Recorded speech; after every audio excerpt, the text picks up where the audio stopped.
Bonjour à tous, on se retrouve pour notre guidance du 1er au 15 octobre pour nos amis taureaux.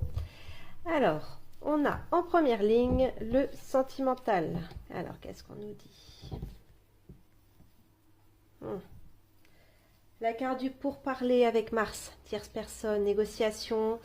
Attention, Mars c'est la planète de la guerre, c'est la planète de l'affront.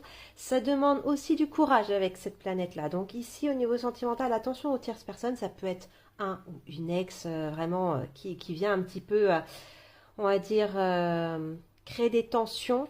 Voilà ce qu'on me dit, tu peux créer des tensions. Et la carte de la passion avec Vénus, vu que c'est accompagné de Mars, on va pas prendre ça, on va pas prendre Vénus dans le bon sens en fait. Hein. Donc attention ici, pour nos amis taureaux, il peut y avoir des disputes si vous êtes en couple, il peut y avoir des ex qui essayent un petit peu de venir mettre leur grain de sable dans votre couple, ou tout simplement juste en fait et venir, on va dire,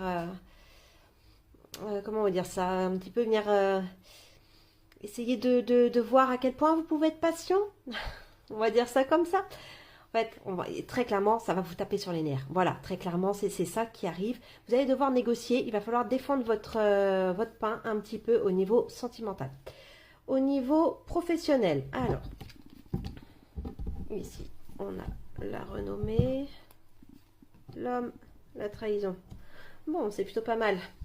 Alors, au niveau professionnel, la renommée, donc avec Jupiter, donc planète ici un petit peu de la chance, planète coup de cœur, hein, c'est la planète qui dirige les Sagittaires déjà de base, mais on n'est pas là pour parler de nos amis Sagittaires. C'est tout simplement ici qu'il y a une reconnaissance. L'étoile de l'homme, donc si vous êtes un homme, ça vous indique vous, et si vous êtes une femme, ça veut dire ici que ça peut représenter tout simplement un homme au niveau professionnel ou une institution. Et là, ici, on a la carte de la trahison avec la lune. Et bien dis donc, ici on vous dit que il y a quelque chose qu'on ne vous a pas donné par le passé et que vous y aviez droit en fait.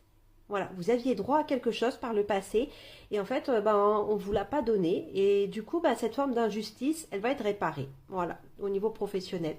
Donc il y a vraiment une réparation qui arrive. Ça c'est plutôt une très très très bonne chose. De manière générale, ça, c'est excellent. On a la carte du hasard avec Jupiter, donc c'est la protection, la chance. Hein, donc vraiment, c'est la clairvoyance. C'est un peu la carte aussi qui va parler de, voilà, de la médiumnité. On peut aussi voir ça comme ça. La carte de la grâce avec Saturne. Alors même si c'est Saturne, c'est pas grave. Là, c'est plutôt positif parce que la carte de la grâce avec Saturne est positive. Ça veut dire qu'ici, ça y est, enfin, il y a quelque chose qui se